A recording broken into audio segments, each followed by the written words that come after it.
અંકલેશ્વરની Panoli જીઆઈડીસીમાં steam house નામની નવનિર્મિત કંપનીમાં ચીમનીનું બાંધકામ ચાલી રહ્યું હતું.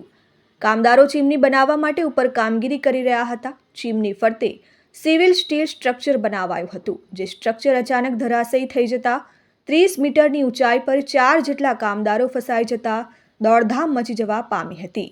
30 મીટર ઊંચાઈ પર જો કોઈ નીચે પટકાય તો તેનું ઘટના સ્થળે જ મોત નીપજે તેવી સ્થિતિનું નિર્માણ થયું.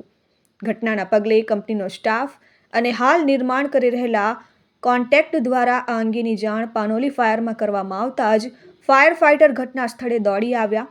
ફાયર ફાઇટરો દ્વારા તાત્કાલિક બચાવ કાર્ય શરૂ કરવામાં આવ્યું.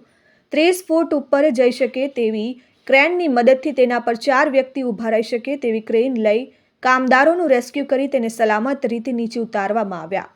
કામદારોને લગભગ 1.5 કલાક જેટલો સમય 30 મીટરની ઊંચાઈ પર વિતાવ્યો હતો. તમામ કામદારોને સુરક્ષિત રીતે નીચે ઉતારી લેવાતા સૌએ હાશકારો અનુભવ્યો. એક તબક્કે કામદારો સાથે નીચે રહેલા કર્મચારીઓના જીવ પણ પડીકે બંધાઈ ગયા હતા. Dharmesh Patel, RN news, Ankleshwar.